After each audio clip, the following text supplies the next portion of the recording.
Assalamualaikum warahmatullahi wabarakatuh. Perkenalkan, saya Rizka Fauzia, perwakilan dari kelompok A eh, yang terdiri dari Replik Prayudit, Rizka Fauzia saya sendiri, Rizky Nur Azkiyah, dan Sekar Pertiwi.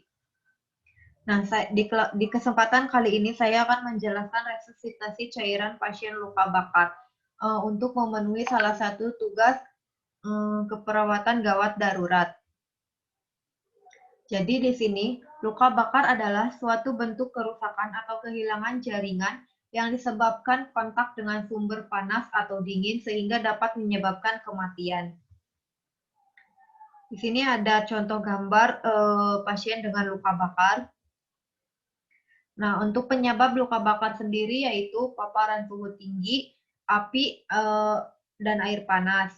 Yang kedua ada listrik, ketiga ada petir, selanjutnya ada zat kimia, asam atau basa kuat, selanjutnya ada radiasi, dan yang terakhir ada suhu yang sangat rendah atau frostbite.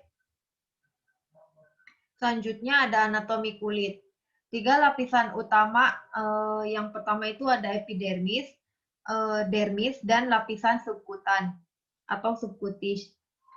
Nah, selanjutnya ada lapisan epidermis terdiri dari 5 lapisan. Yang pertama itu stratum corneum, yang kedua ada stratum lucidium, yang ketiga ada stratum granulosum, yang keempat ada stratum spinosum, yang kelima atau terakhir ada stratum basale atau germinativum.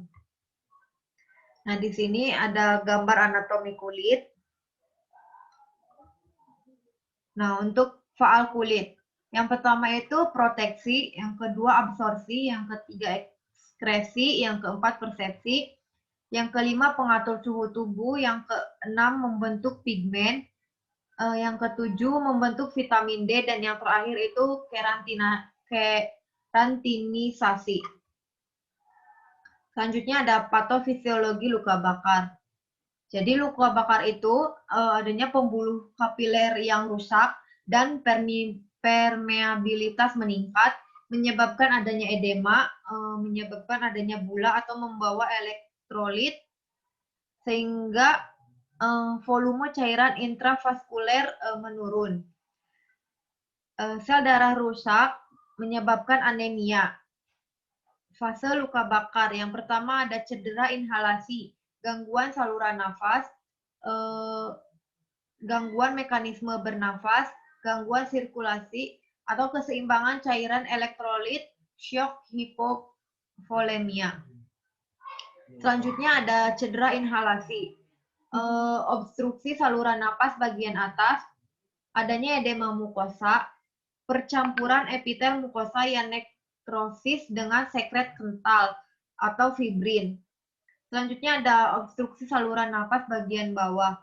Fibrin yang menumpuk pada mukosa alveoli membentuk membran hialin sehingga menyebabkan adanya gangguan difusi dan perfusi oksigen yang menyebabkan ARDS. Ini adalah contoh luka bakar pada bagian wajah. Selanjutnya ada gangguan mekanisme bernapas. Eskar yang melingkar di permukaan rongga toraks, menyebabkan adanya gangguan ekspansi rongga toraks pada saat inspirasi. Selanjutnya ada gangguan sirkulasi. Ekspansi cairan intravaskuler, plasma atau protein elektrolit ke ruang interstisial, menyebabkan adanya cairan di jaringan interstisial meningkat. Jadi, adanya gangguan keseimbangan hidrostatik dan onkotik, gangguan perfusi metabolisme seluler. Nah, di sini ada gangguan sirkulasi cerebral, menyebabkan ensefalopati ginjal, ATN, ARV, usus, stres ulcer, perifer, iskemi otot, meningkat sepsis. Selanjutnya ada pembagian zona kerusakan jaringan. Yang pertama itu ada zona koagulasi atau nekrosis, yaitu daerah yang mengalami kontak dengan sumber panas. Selanjutnya ada zona statis, terjadi kerusakan endotel pembuluh darah, trombosit, dan leukosit. Gangguan perfusi no-flow fenomena. Selanjutnya yang ketiga ada zona hiperemis. Mengalami reaksi berupa vasodilatasi tanpa banyak melibatkan reaksi seluler. Nah, di sini ada klasifikasi luka bakar. Yang pertama ada derajat 1, yaitu hanya mengenai lapisan epidermis, kulit tampak eritema, kering tanpa terbentuk bula, terasa nyeri atau hipersensitif. Yang selanjutnya adalah sembuh dalam 5-10 hari. Yang kedua ada derajat 2 dangkal, yaitu mengenai epidermis dan superficial dermis. Kulit tampak hiperemesis, lembab, nyeri, dan terbentuk bula. Sembuh kurang lebih 3 minggu. Derajat 2 dalam, mengenai epidermis dan sebagian besar dermis. Sembuh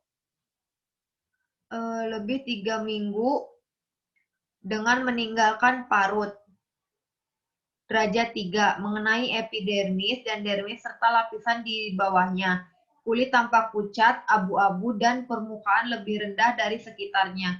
Tidak ada bula dan tidak ada nyeri, memerlukan skin graft lama sembuh. Nah, di sini ada luas luka bakar. Pada orang dewasa digunakan rule of 9 dari Wallace. Bayi digunakan rumus 10, pada anak rumus 10, 15, 20. Nah, di sini ada luas luka bakar. Yang pertama itu di bagian wajah, yaitu ada 9%, leher 1%, bagian badan depan 18%, bagian badan belakang 18%, kaki kanan 18%, kaki kiri 18%, dan tangan masing-masingnya yaitu 9% pada orang dewasa. Nah, jika pada anak kecil di sini, bagian wajah yaitu 18%, bagian badan depan 18%, bagian badan belakang 18%, tangan kiri kanan masing-masing 9%, dan kaki kiri kanan masing-masing 14%. Nah, di sini saya akan ada satu rumus, yaitu cairan 24 jam pertama, yaitu rumusnya 4 ml dikali kilogram berat badan dikali persen luas luka bakar. Nah, dengan rumus ini saya mempunyai contoh kasus. Jadi, ada seorang laki-laki umur 40 tahun. Misalnya mengalami luka bakar di bagian seluruh punggung dan kedua kaki bagian belakang. Dengan luas luka bakar 36% dan berat badan pasien 55 kg. Jadi, berapakah cairan yang diberikan dalam 24 jam terhadap pasien tersebut? Nah, di sini untuk pembahasannya yaitu yang pertama itu hitung luas luka bakar.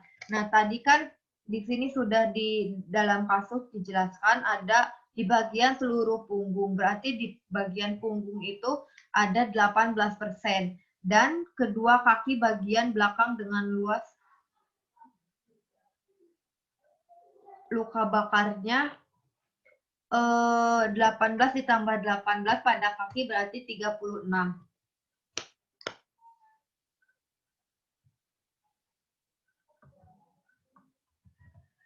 Nah, untuk pembahasannya yaitu hitung luas luka bakar.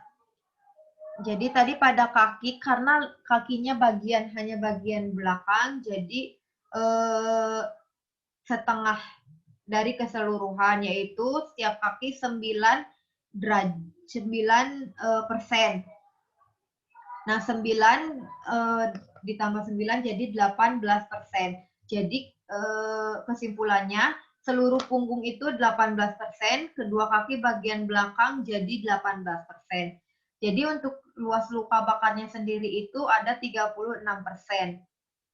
Nah, di sini kita memakai rumus 4 ml dikali berat badan kilogram dan dikali persentase luas luka bakar. Jadi di sini kita tinggal perkalikan untuk yang pertama itu 4 dikali 36 dikali 55. Nah, untuk 4-nya itu 4 ml dan 36-nya itu untuk persentasi luas luka bakar dan 55 itu untuk kilogram berat badan pasien. Jadi 4 dikali 36 dikali 55. Nah, untuk hasilnya sendiri itu 7.920 ml. Nah, jadi di sini cairan yang diberikan dalam 24 jam pada pasien yang mengalami luka bakar tersebut yaitu 7.920 ml. Nah, untuk pemberiannya sendiri itu 8 jam pertama 50% dan untuk 16 jam kemudian 50% lagi. Nah, jadi untuk keseluruhannya jadi 24 jam itu 7.920 ml. Baik, mungkin itu yang bisa saya sampaikan mewakili kelompok K. Untuk kurang lebihnya saya mohon maaf. Dan jika masih banyak kekurangan, mohon dimaklumi karena kami juga masih belajar. Sekian yang bisa saya sampaikan. Wabillahi taufiq walhidayah. Wassalamualaikum warahmatullahi wabarakatuh.